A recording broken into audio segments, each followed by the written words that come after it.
Milk and Honeys, and also welcome to the first week of November. We're your hosts, Kayla Becker and Vanessa Curry. Hello. And you were all, it's very clear we live in California because people dress very bipolar. It is November. It's the end of the year. I'm wearing my boobs out in a tank top and you're bundled up in a sweatshirt. So wishful this is thinking. what the weather is here in California. Yeah, it's just wishful thinking. You know, it's like it's early. We're filming a little bit earlier today too, so the sun is not, at her hottest yet. So I'm going to pretend that it's a cold, brisk morning. Yes, although it's not. It is funny. Like, I mean, you've always lived out here, and I lived in Florida for a while. I've never really lived in cold weather places because I hate the cold. Yeah. But when you do look around, like our friends in other parts of the country who are like wearing parkas at this point, yes. And again, we're dressed like this in early November. Yes. And that's why when people come to visit during this time, it's so funny. They're in, or when it does get like a little chilly here for us, which is like, I don't know,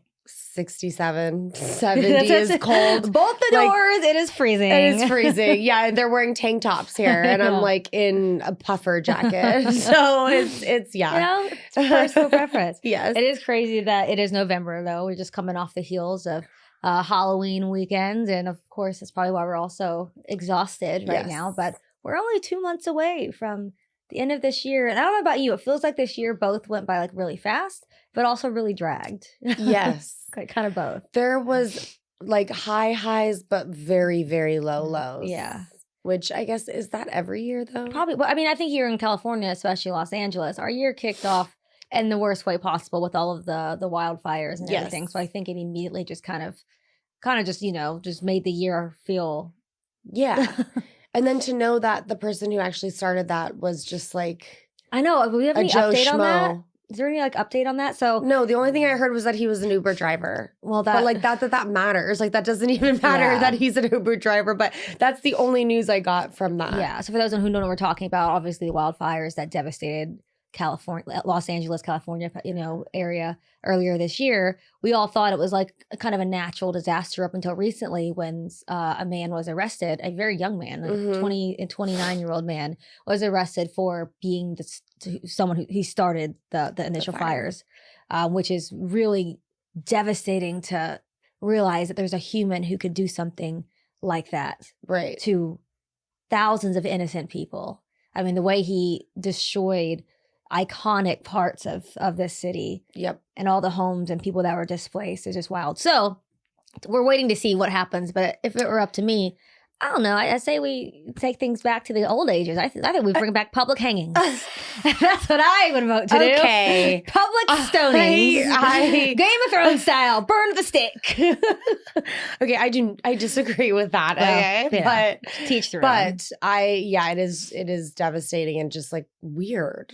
Like whatever. What makes you want to do something like that is just crazy. It's beyond me. It is. I think it's hard for me to always to like understand why people can be so evil. I mean, I get we have evil people in this world, but I mean, we're not evil. Are we crazy nutcases? Absolutely. Yeah. But I can't wrap my head around people who like set out to just do evil things like that, And just seems like you have no remorse. I mean, I don't know. I don't know if he does or not, but from the photos I saw, it didn't look like he had that much remorse. At all. Yeah. I doubt he feels bad. I'm sure he's just pissed off that he got caught, And he probably is. People like this, like serial killers, for example, they relish in the idea that one day someone will know their name, that they're the ones who did this. Like it's a thing. Not saying he is like, again, we don't know much. I'm speculating, but there's a good high possibility he knows his name's going to go down in history books.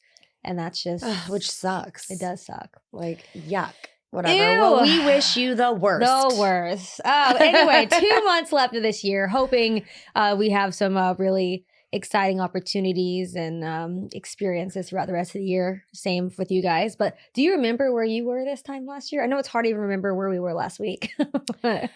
Yeah, wait, that's what I meant to look up when I was at her house. Well, you have to go through your actually, that's like funny. November. Like, go to your pictures. Yeah, November 2024. Okay, let's do. I'm so curious. Let's see here. I'm searching my photos. Wait, how do I see that? Let's see. Where was I? 1 year ago. So this time last year, well, obviously, off of celebrating Halloween, I went to the Magic Castle. I was at the Magic Castle. Oh my gosh, I was at a friend's baby shower, which is so funny because I just celebrated another baby shower like 2 weeks ago for my friend in the same friend group. Oh, really? There used to be an annual thing. That's so funny. My little sister was getting married, who's now having her first child in January. Cute. Oh my gosh, that's going to be so exciting. Being an auntie is the most amazing title I will ever have. It's just so cool. I love it so much. I'm an auntie but tenfold by already, but this is my first biological one. So, and I've still yet to ever change a diaper or even really feed a baby. I held one recently and we got along really well. And so I feel like maybe, and I'm going to go once the baby's born in January. I said, I'm going to come to Austin where she lives and stay with her for like a week or two and maybe jump on night duties and like help out. And maybe it's a really good practice in case I ever do accidentally have a baby. Right. Because it's only accidental. It's not happening on purpose. It's not going to be intentional. Do you feel like you've experienced a lot of growth since like this time last year, like personal growth? I do. I feel like I experience personal growth every year in definitely in certain ways, but I do see this year has been a very trying year in pivoting and, you know, adding to the jobs of like creativity and things like that when it comes to work. But even just for me personally and like my relationships and my friendships, I feel like I am doing better at protecting my energy. And I'm proud of myself for that.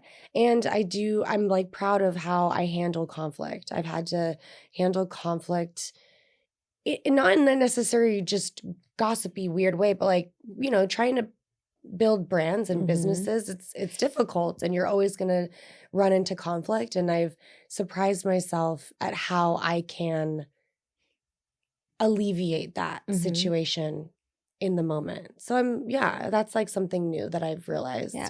We talked about this on the way over, how you've, especially this year, been creating a lot of businesses and work with close friends. Yeah. And how that can be a challenge sometimes for anybody, you know, when you're mixing those personal relationships with now we're trying to make some money together and how to not clash. So that does take a huge amount of growth. Oh, to figure that out. For sure. How about you?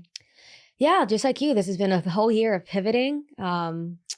It's like there's been some of my lowest lows this past year because, you know, going this long without consistent work. And it's like sitting with myself way more than I ever had to have to before and questioning like if my career is over and if I've already peaked and what am I going to do now? And so I think I've been able to like kind of sit with that, go through all those emotions. And then now I feel like I'm just now kind of seeing the light that, you know what, it's like the going out of the cocoon into the butterflying. I don't know if I've ever used that. I feel like that is such a beautiful. But I think that is such a beautiful butterflying right now, and I feel like I'm just starting to really feel really hopeful about some things in this new phase of my life. So I love that. Yeah, there's always light at the end of the tunnel. We just have to keep putting one foot forward, and sometimes to put that one foot forward doesn't always feel good, but it is because you're going closer to your goal. But it's you know, it's a roller coaster of emotions. It is. But that's why it's important to have a support system, and I feel like I really do have that, and I have people in my life at this point where we can have fun together, but we can also buckle down and understand that, you know, this is our livelihood and we take it seriously. Yeah. So, and as cliche as it is, and I'm only saying this because I've been binging the new season of Selling Sunset, and Chriselle had said this in one of the episodes. She was like, "Oh yeah, I forgot about that phrase." But how, you know, pressure is what makes diamonds. Yes, which is an unbreakable. What's the word? Stone. Yeah, it's an unbreakable bond between that pressure and the diamonds. amount of pressure that I have felt over the last year, just on every aspect of my life, love, relationships, friendships, work. I feel like now I'm starting to like kind of, you know, diamond up, harden up.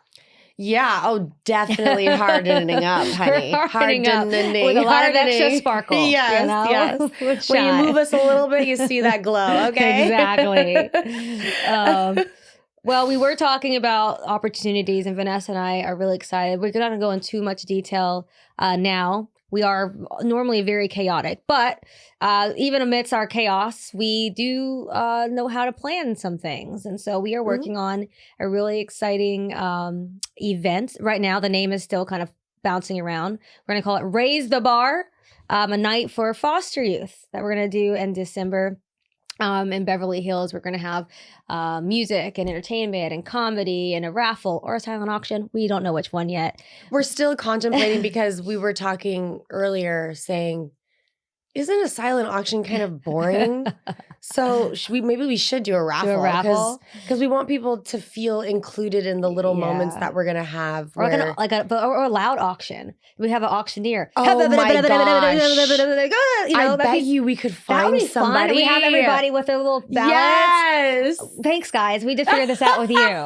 We love that you're here to help us. That would actually be really fun. No, honestly, I'm sure if we put it on our socials, we're looking for an auctioneer. An auctioneer. Yeah. An auctioneer. An auctioneerist. I don't know if that's what it's called, would be freaking but hilarious. somebody who does auctions. Yes. Because I can't talk that fast. I can't either. I stumble over words as I'm reading them. We have already stumbled 20 times in the beginning in the first 10 minutes of this episode. Yes. So yes, we are going to be working on that. And I think, so again, we're going to be working with a nonprofit. And as of now, nonprofit TBD officially, but hoping to work with an organization that works with foster youth, because we all know, it's full circle for me. And it's always nice to give back to the up and coming generation. So yeah, I love that. TBD on those details. Yeah, I hope you guys will buy tickets and come. It's going to be a really good time. Yes, it's very terrifying that we're doing this. I've never thrown an event like this. I haven't either. Not this big and not to this caliber. Yeah, but I think, like I said, I know there will be bumps in the road, because there's always bumps in the road when you're planning something or figuring things out. But even going into it, we had our first meeting a couple days ago, and it just went really well. And one thing I think Kayla and I both have is we're able to know when something is business and like when we have to sell it and we have to sell an idea. Yeah. And I think that's really cool, because we're witnessing that as we go with each other. But even our friend who was with us in the meeting just looked at us afterwards and said, that was hot. You guys really jump into business and know what you're talking about, and you come prepared, and all the while still cracking laughs or jokes, cracking laughs. Crack those laughs. Crack them. Yeah. So stay tuned. We're super excited. And hopefully things start to fall into place, as they already are, which is so cool. Yes. And it just feels right. It does. And not forced. So the organic of it all is feeling really nice. And I just think this will be a great opportunity also for the Sofitel as well. I don't know. Were we not supposed to say where it was at? I didn't say it, but I think it's okay. We've already nailed down the date. We have. So we'll be at Sofitel December 11th. She's just giving you all the details. To 11. I was actually keeping all those details for myself. And now she's going through all of them. So yes, you know what kind of appetizers we're having? Not yet. Soon. But yes, this will be fun. So that is our responsible adult update. But going back to the chaos of it all, we want to talk about, Vanessa and I like to have a good time when we get together. We've talked and joked about it before. Sometimes you put us together in a room and we turn into toddlers. You can't shut us off. Nope. And I was like, why is it, like the other night, after our meeting, we decided to celebrate because it went so well. But we're in our mid-30s. No, we could just celebrate with, let's have a couple glasses of wine and go home. Yep. Nope. We are stumbling down my hallway. Yes. Tripping and falling. Yes. We're going to make a compilation video of all the videos that happen in Kayla's hallway when we get back from an event or whatever. God. Because a lot of times I think when we're at events or things like that, we have to, we're respectful. We're like not putting on a facade, but we, a little bit, like we're not.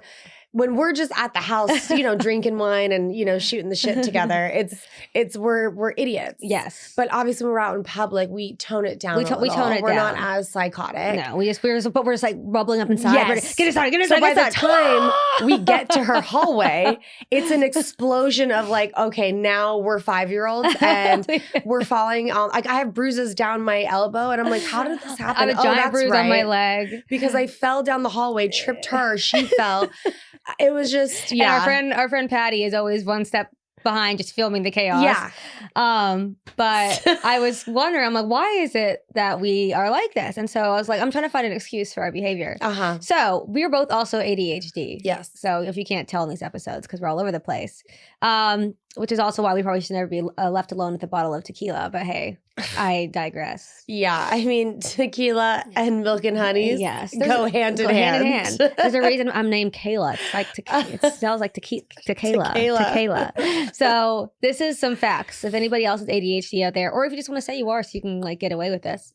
So there's a reason why ADHD people can't stop after one drink. So this made our lives make sense. Yes. It's not that we're irresponsible. It's that our brains are basically chemically wired to chase dopamine. Mm-hmm. So ADHD brains, see how I'm trying to make an excuse. ADHD brains have a lower baseline of dopamine levels, and alcohol temporarily boosts up dopamine, and the brain wants to keep that going. Yeah, impulsivity and poor internal stop signals make moderation hard. So basically, alcohol gives an ADHD brain the piece it's missing, so it overcorrects. I mean, makes sense to me. It makes perfect sense to me. All I know is that like I got some chemical imbalances up here, and certain things just help with that. It does, you know. But how do you think we could? Do you think should we like attempt? Do you think to like find a middle ground so that like we're not? Because also there was a time in my life I could do that, but then I could pop up the next day and be fine. But the older we get, the harder it is to make those. We're still tired from several nights ago. yeah, because. That wasn't that long ago. It was like a few days. Yes. But we should be less tired now. Right. But we're not. We're not. And that's what happens when you are in your mid-30s. That's just how it is. In college, it was 5 nights a week. I was getting hammered until 3 a.m. with my friends, going to parties, and still went to class at 8 a.m. and was fine. Yeah. No, I just think... we just sometimes need to reel it in. We just have so much fun together. But like neither one of us are going to tell the other one that we need to reel it in. Which usually it's me. It is you. Well, which is funny because like my mom probably would think that it's you, right? And I'm like, no, no, Mom, I'm the one that reels it in, okay? Which is scary because I am psychotic. So the fact that I'm the one that's like, it's time, let's go to bed. It's time to call Let's go lay down. Go get your. Again, growth this year. That is one of my growths that I've had. Is knowing when to to call it. I think also, I feel like this past year, which is it should have already been over, but I think because it was my first year or so in a long time where I haven't had to like report to work, take 6 a.m. flights it's like I'm having like this late onset spring break. But same, like having fun. But mine was just relationships. My entire 20s, I was locked up. Locked up. Like literally I was locked up. I was caged mentally and sometimes physically. So I didn't really have my 20s. I partied like obviously when I first moved here, like 18, 19, 20, which I wasn't even 21 yet. And then I got into a relationship that was abusive for 5 years. Wasn't able to like just live and go hang out with my girlfriends and like do all those things. Like a lot of my girlfriends thought that I didn't actually like them because I would always cancel. Oh yeah. It was like that thing. I'd always cancel. I'd always have an excuse, and it was because of my ex.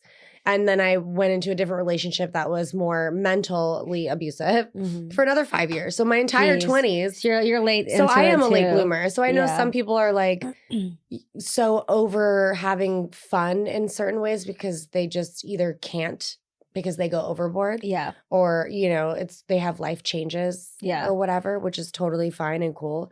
I just think, I feel like I'm just kind of catching up. Yeah, and we found each other, which we share the same ADHD brain. Now it's times 2. So which is we're just having a good time. as long as we're making our responsibilities, we're both working. We're working on. It's like we're getting shit done regardless. Yes, but we will find ways to reel it in a little bit. Absolutely. Yeah. I do. We're both still very responsible, which we are. After 6 months of filming together and having to work together and create, episodes and delegate jobs between the two of us. I'd say we're doing a pretty good job. I think we're doing just fine. I know this wasn't me like knocking what we're doing. Do you think that? Do you think it's an ADHD thing though, or just an us thing? Well, that's the thing I was saying. I think it's a little bit of both. Okay. You know, I think I was just trying to make an excuse for it. I'm like going on the internet. Please explain why I can't go out and just have 2 drinks. Why is it? So it's either, are you an alcoholic or do you have ADHD?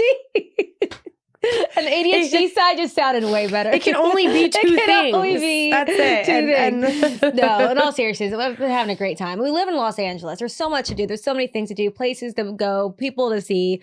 And I think we're just living our best lives because we're not going to be able to do this forever. Like, we're going to get married and settle down, have kids, you know, eventually. Maybe. And so, like, I think we're living, like, I think our prime, like, the best time of our life. So. And I think everyone's energy level changes different times of their life. I just think ours is hitting right now. It's just hitting. You know what I mean? We are. Okay, enough science. Okay. That hurt my brain, even though I do love science. Math, though, no. Like, math can just, like, go to my phone. Yeah. Ask ChatGPT. Yeah. Okay, so let's spiral into something more depressing. Mm-hmm. Oh, God. Like adult finances. Boo. Boo, boo. It's the worst thing about being an adult. It is. The finances. Well, so there's never a good time with it. Like, as kids, you didn't have any, so you had to rely on your parents. Anytime you wanted a toy or something. And now as an adult, it's like, man, I still wish I had someone else that was managing my money because I sure as well am not doing a good job at it. Yeah. So I had to sell my car. She was my first big purchase. She was like my 3rd car, but my first luxury car. She was a little Mercedes-Benz. And I was so proud of getting her 5 years ago. And I'm, you know, right now finances are a little tough. It's not cheap to live in Los Angeles. I'm not working. My place is not a very cheap place to live. And so I had to figure out a way to keep paying rent for the next several months. So I sold her. So now I am carless and jobless, relationshipless, self-controlless. But you know what that means? You know what that reminds me of is I know you don't like do like tarot cards and stuff that often, but there's a card and it's the falling tower. And it's, some people always find the card being scary because, you know, the whole tower is falling and it's crumbling and blah, blah, blah. But it's actually a beautiful card because it means that you get to start over. Like you get to be reborn. It's telling you that, you know, life may feel like it's crumbling, but like they say, you know, the pieces fall where they may, and, you know, it all fall into place or whatever saying that aligns with you. But I think that's what your card is right now. It's just like everything is being pulled away and taken away so that you can be reborn. And that's a beautiful thing. Okay. I like that. Yeah. I'll take that. I think so. With all of that, I didn't realize like, yes, that, and that. It's like everything that's a is lot. Gone. Yeah. Yeah. So yeah, maybe. And then I'll just get a Porsche. Okay. Finances, right? So good at my finances. The girl with no job and money is thinking, literally I did. I went on the Porsche website the other day just because I really like Porsches. I don't like Porsche drivers though. I don't know, have you ever met like a Porsche driver that's not a complete asshole? Do they, and also like, do Porsche drivers wear Porsche merch? I hope to God not. And are you only allowed to wear Porsche merch if you have a Porsche? Who's wearing car merch? Do people wear car merch besides like NASCAR? Yes, and they sell it. They sell Porsche. I mean, I'm sure they sell it, but I've never seen anybody. Like, I would not be friends with someone who I saw driving a Porsche and wearing a Porsche anything. They are out there. You should get me committed if you ever see me doing that. You sit me down, have an intervention. I would. Yes, that's like, could you imagine? I mean, I drive a Lexus. Could you imagine just wearing Lexus merch? I would bully you so hard. Oh my God. And then she names her first daughter Alexis. Oh my God. But yeah, also, is it Porsche? I hear it both ways. I don't know. Porsche, whatever you desire, I'm not judging. So, and I'm probably never going to drive. I'm not getting a Porsche. Maybe an Aston Martin. Maybe you will get a Porsche. No, I mean like I changed my, maybe. Yeah, I mean like my Delulu brain is telling me that I am going to get my G-Wagon. I love a G-Wagon, but I don't know how do you park that? I could never I can't park my 2-door Mercedes. My former 2-door Mercedes. I could not park with a camera. Camera changed my life. I'm like, I can drive any car. I've had to drive big trucks, and as long as there's a camera back there, I'm good. What's funny growing up, because I had so many siblings, we rode around in a 15-passenger van, like a church van, And then my personal car, well, we had to go into the shop. I just visualized so then that. I had to drive the 15-passenger van to and from. But luckily, I live like on a farm kind of land, so there was no parking spot, so I could just pull into the driveway. And then my school, and and the ghetto wasn't ghetto, but was it a dirt? It was a big lot? dirt rock parking lot, so there were no spots. I could just pull in, and then there was no parallel. Like I failed my driver's test 3 times when I was a kid. Stop. Yeah, and one of the times is because I couldn't parallel park, and now I'm many years into driving and I still really can't parallel park. And in LA, you have to know how to parallel park. Oh yeah. I mean, I was driving in San Francisco at 16 years old when I first got my license, like from Fremont to San Francisco, which is about 45 minutes without traffic for auditions and jobs and things like that by myself. Yeah, parallel parking on a hill like this is quite literally the scariest things. I would get into the audition and I would be sweating. Like I would have to take a beat because it's just like, it would just freak me. I'm like, am I going to fall off this hill? And then when you're parallel parking on a hill like this and you turn the wheel, it feels like your car's just going to go just fall back. Yeah. And it is the scariest thing. It's fun to drive. I'm not going to lie, but like it is the scariest thing to parallel park in San Francisco. And like everyone's hitting each other's bumpers. Like, let's be honest. Like the amount of times I would come back to my car and you just knew like this car hit my bumper. Really? Yeah. But no, it's like, no one cares. It's like the culture of SF is like, oh, oops. Yeah. You're not like having to leave a note that says, hey, here's my information. Absolutely not. Because everyone's doing it. Unfortunately. Do you think would you call yourself a good driver or like a defensive driver?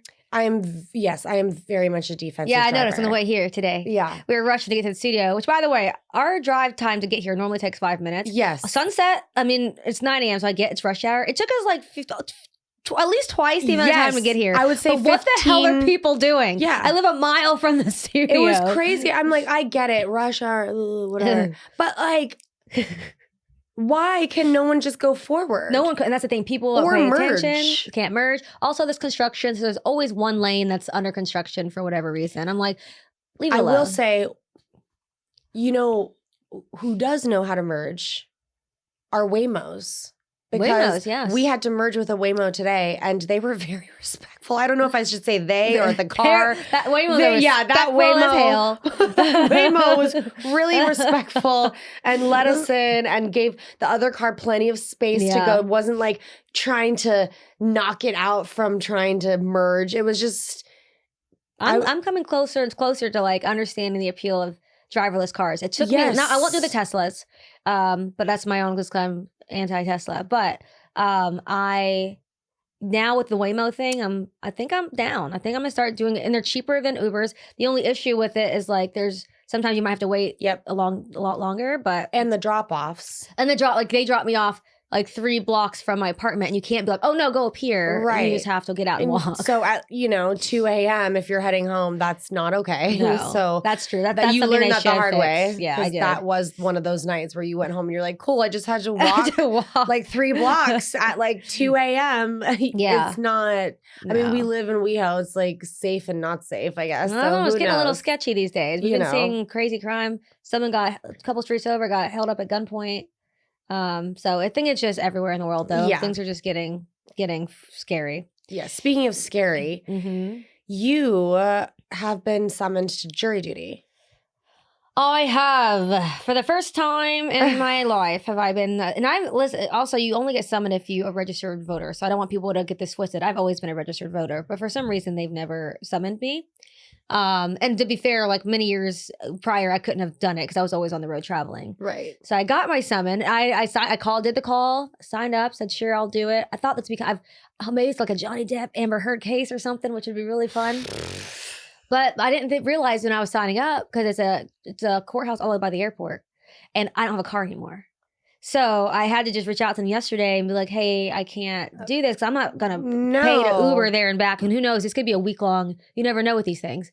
So I'm waiting because I'm supposed to start Monday. Well, I guess this isn't coming out till Wednesday. So we're filming this a little bit earlier than this episode's coming out. Right. I will update you guys on my social media after this episode airs. So you're like, what actually happened? But But I think they're saying what might happen is they just reassign me a different date at a courthouse near me. Or they might send me a bus pass, which would be hilarious. What if they send me a bus pass and now I just have to take public transportation to the courthouse? I will literally die. I'm not doing it. No, that's when you say, actually, I booked a job and I will not be here. Could you imagine, like, if I show up to the courthouse on a... I'm sounding really bougie, but listen, I'm coming from a Mercedes-Benz C-Class. Yeah, but now I have to go on a bus. But also... they're not going to give you a bus pass. I don't know, maybe not a bus pass, but I feel like they might be like, maybe a voucher, maybe an Uber and you're voucher. not taking the bus. I'm not. We don't take bus. You know what? Actually, that could be an experience. You want to go with me? We could take the bus and, do some social media. Sure, I would go with you one time because I've never ridden the bus transportation in Los Angeles, nor do I want to, but I will. For funsies. For fun. One time. And we're not shitting. I mean, a lot of people have to rely on public transportation. This is no knock on that. I understand. Oh, yeah. I just mean, like, I've had too many experiences, I think, even walking by the little bus stops to where, like, the people who are on the bus are the same people who are, like, harassing me. Yes. And so I just think, for me, it's just more of a safety issue. But again, I don't want anyone to think I'm knocking people who have to ride the bus. Yeah. Growing up, I had to do public transportation a lot. So, yes, I rode BART all the time from Fremont to San Francisco because it was easier. But even now, it's like BART is really scary in the Bay Are. So it's just even that. Like my family, we don't take that. We're like we have to drive because there's just a lot of things that are going around. People are just nuts. And then going back to me doing this all by the airport, like how much transportation hours I'm gonna have to spend there and back and sitting on a jury duty for how many hours. And I was questioning the food situation. And I was like, are they gonna cater us lunch? Again, I haven't done this. They said there's vending machines on the 4th floor. Not cater lunch. Could you imagine? I thought it's the government. I thought I was going to get a catered lunch from at least Panera. That's why you said yes. Let's be honest. Free food? Hell yeah. Sign me up. So yes, TBD. We'll see if I end up doing jury duty. I'm sure eventually. I do think it's everybody's civic duty to do jury duty when you are summoned, unless you have a reason you can't go. Also, hope everyone's voting. Yes, and that's all I'll say about that. Very importante. What's like an adult responsibility that you still don't know how to do? Well, parallel parking. That's very adult. Yeah, like we gotta learn. Well, I can teach you. Oh my God. Because you I'm pretty good. You do a driving school with me. We go to a parking lot somewhere and we turn Milk and Honeys into a simple life. We'll put the student driver on the background, on the back of the thing. Yes. What about you? I still don't know. No one really has checkbooks anymore. I never learned how to balance a checkbook. Oh yeah. No. I didn't know how to balance it. Yeah. Sometimes I would write it on the back, but I don't know what that meant. I only used checks to pay my rent. Yeah, back in the day. I'd do a cashier's check or something if I had to do that. And the only other checks I do is if I'm doing my quarterlies for taxes. Yeah, I put in quarterlies as the year goes. That's the only which I could do it online. It's just I think I've done it for so long. It's just easier. It's just easier for me to do it and send it in with a check and. Do you so you don't do your own taxes, or is that that's the way you do them? It's just doing it like that. I don't do my own taxes. I have a tax guy for the end of the year, but every quarter I send money to the IRS so that I'm paying my dues basically. So I don't have to at the end and owe a ton, which I've been in that situation many times. Yeah, it was scary. I'll never forget. There was one year, I think my mom called me and told me that I owed $13,000. Because we do our taxes with a family tax guy, so my whole family goes to him. And so when she called me and told me that, I immediately started bawling and crying. And my boyfriend at the time was sitting on the couch and he thought someone died. Oh, it was that kind of cry. It was that kind of cry. Oh, wow. I get it. Oh my God. It was so terrifying. I was like, I'm sorry, what and where and how and who's paying this? Who's paying this? Because it's not me. Did they put you on a payment plan? Yes. Yeah, that happened to me. I got audited years ago when I was not making that much money, but it came through and it was a $20,000 bill. And I was like, what happened? Well, what happened was I did my own taxes that year by myself. And I had gone from being an independent contractor and then halfway through the year. No, I was an independent contractor. Then halfway through the year, turned into a employee. And so I was visiting my friend in DC. We were about to go skiing. I was a little drunk. I was like, I'm just gonna do my taxes and TurboTax in the back of his car on the way. No. And I forgot to report the first half of the year and only reported the W-2. And it took the IRS, sometimes it'll take them several years. Yes. It took 2 or 3 years. I'd already forgotten about that. For sure. And I was still broke. And I got that $20,000 bill. And when I just collapsed in my living room because at that time, like, everything was going wrong financially. I'm like, I don't know how I'm going to ever pay this. Yep. And I got a payment plan, eventually paid it.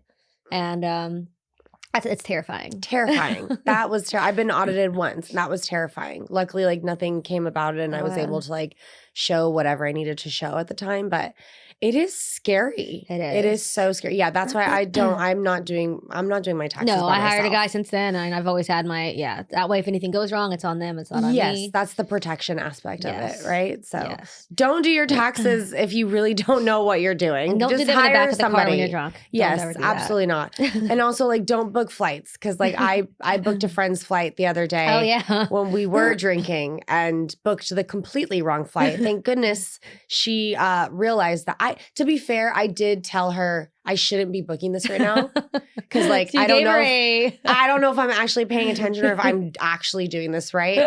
And she just kept saying, just do it now, otherwise I'm not going to do it. And I'm like, okay, trying to be helpful. And booked her the wrong ticket. And was it the wrong date or the wrong place? It was the wrong flight, but same location and everything. Same location and everything. It was just the wrong flight that not everyone else was on. I see. And so she was like, she was going to be traveling for like 11 hours by herself and do a pit stop in like Atlanta. God. And we're not doing a pit stop in Atlanta. So it was just, So luckily she at the time bought the more expensive flight, so she was able to cancel. Thank God. Could you imagine? I mean, she'd still be getting there. It'd just be a whole lot longer to get there. Yeah.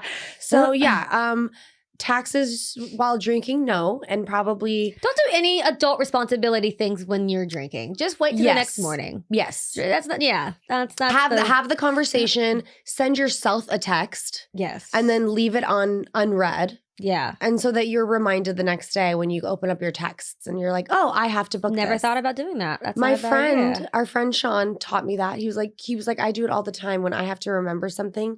Because sometimes he said, I don't always go to my notes. Yeah. And I don't either. I'm trying to get better at always opening up my notes. What is my to-dos list? What do I need to do? But the text, you're always going to go to your text messages. Yeah. So it's a great way to remember what you need to do. That's without good. having to go and open another app. And that way, it's just in your face reminding. Yes, exactly. Well, before we close this episode, I just wanted to go into a little something that you and I have been talking about too, which is maybe something that a lot of you can relate to. I know you've been talking about absorbing people's energy. You've been feeling people's energy more than usual. And I'm sure if this happens without you even meaning to, that's just kind of your personality. And I noticed it the other day when you came in, you just felt, normally she's the most bubbly person ever, no matter how exhausted she is, but we all kind of felt like, oh, something's going on. So like, what do you think the kind of the catalyst is for? I think for me, it's really creating a balance of having alone time and reflection. And like I said before, if I'm so busy to the point where I am sort of lacking in my meditation or journaling and writing the things that I'm grateful for, like every day, blah, blah, blah. I think I absorb people's energy a lot more. Or I don't know, like there's something about meditating and journaling that really let me let things go. And so I feel like if I'm not doing that, or if a few days I don't meditate, I think it's easier for me to get worked up. Yeah. It's weird. I mean, it's not weird. I mean, meditation is a very powerful tool. So when you are used to using it and you don't use it for a while, then I feel that. I wonder what it is, though. I feel like there's some people, and I could be that way too, who really feeds off other people's energies. Like even if I, like with like my ex, he could have been fine. Nothing's going on with him. But if I feel his mood is off, then now I'm in a bad mood too. Right. Although nothing's wrong. Right. But then I'm like, no, I feed off of other people's energies. Yes. Not everybody's like that. I wonder what it is. I don't know if there's something you can change in that. Maybe it's not a bad thing either. I think it's also being an empath. Like I think just being very open to how other people are feeling. Exactly. That's what it is. It's like everyone has good days and bad days. And so I don't know. There's just something about, my mom's always told me I always worn my emotions on my sleeve. Mm-hmm. So it's a blessing and a curse because yes, I am always being honest, even if I don't want to be, because you can just feel it. It exudes out of my pores, I think, when I'm like not happy or happy. But it is a downfall because then I can't like fake it when I need to sometimes, you know. That's okay. That's okay. But that's why I love like, you know, my friends, because they know, and then they make me feel better. You know, they let me like vent for 2 seconds and get it out and shake it out. And we like shake our hands, take some deep breaths, and we're like, all right, let's go kill this meeting. And we did. Yeah, absolutely. Yeah, take that. And like you said earlier at the beginning, like it's very important to prioritize your alone time. It's okay to be like, hey, I don't want to be around. I mean, we've done that with each other. I'm like, I just really need to be alone. Which is probably what's going to happen after we're done filming today, because I feel like that's how I've been kind of feeling. So I don't think don't ever feel bad for asking the people who are close to you to like leave you alone, because if they do love you, they'll completely understand and respect that. And then that's how I think you're able to kind of reset and come back fresher than ever. So absolutely. In the next couple months for the rest of this year, I think we should all prioritize our mental health, and so that we can come back in the new year fresher than ever. So let's wrap with something lighter. Yes. How do you want the rest of the year to feel? We've got 2 months left in 2025. What do you want these last few months to look like? I want these last few months to look like growth. More growth. We can never stop growing. I just feel like we are growing very quickly right now. And even Milk and Honeys, but I think a lot of things around us as well. And I think opportunities are on their way for us. And I just want to like keep growing with you as a brand, as a business, as a partner, and just see where we can take this. Yeah, for sure. What about you? I second that. Yeah, that's exactly the growth, and just like maintaining positivity and trying to stay out of the pessimistic side of my brain, which has been what I've been struggling with. So just like, listen, we are in a great place. We are doing things people could only have dreamed to be doing. We have been so blessed and fortunate to have the lives and careers and opportunities we have. Yes, it's just a little bit of a lull, but I like, you know, what you said earlier. If everything feels like it's falling, we can only just rebuild. So that's what I'm hoping for. Is there anything we want to let go before we step into the new year? I'd say toxicity, toxic relationships that don't need to be there. I think I'm just like really start letting go of anybody or anything that's not serving me. Yes. I'm going to say lack of, how would I say this? Time. I want to be better with like time management in a sense of doing projects, not necessarily being on time. I mean, obviously, I do need to get better at being on time, which I am. You are. Even today, I was at her place at like 8:31. You did a great job. You know, I was supposed to be there at 8:30. It's okay. So 8:31. But I think I want to get better at, or I don't know, maybe focus. Like, what would I let go of for that? Well, maybe just like letting go of a cluttered brain, I guess. Cluttered brain, I like that. And being more organized. Yeah, so like prioritizing. Like a scatter brain. I want to get rid of the scatter brain of what I go through sometimes, and really be able to be that person that like makes that list and gets the list done. Because when I do that, it feels so good. Yeah, it does. Oh, it feels so good. That's what, when you can knock out a list. I like to get little bubbles on my thing, and I can click those. Even grocery shopping, I love like. Yes. You know, clicking off the bubbles. Exactly. So I know it fulfills my soul. Yes. So yes, that. To get shit done. Yeah. So for all of you watching, just to round all this up, then we all just want peace, stop attaching our worth to productivity, which is something that maybe what you were kind of trying to say. You get things done. Small steps are completely okay. Be more intentional about who we give our time to, protect our energy more. And also it is okay to take a damn break without feeling guilty. Yes. So absolutely. All of those things. Okay, so we're going to do a quick gratitude toast. It's water. Are we allowed to toast with water? Is that yes, because we're hydrating. I know. Some people say it's bad luck to toast with water. I don't believe that. Like, hydrating cannot be bad luck. Unless you're drinking too much water. But like, no. A woman drowned herself once in a water drinking contest. I remember that. That's why I was going to say you can never drink too much water, but yes, you can. We're not chugging a gallon. Throw that in my parents' face. Look, you need to drink more water. A lady died. You don't love me. You want me to die. As I'm like chugging Diet Coke. So yeah. So our cheers is to slowing down, kind of. and to still finding sweetness even when things are sticky. Love that. Oh, Cheers. and on that note, cheers to milk and honeys. Cheers. We'll see you next time. Goodbye. Bye. Oh, that's so cute.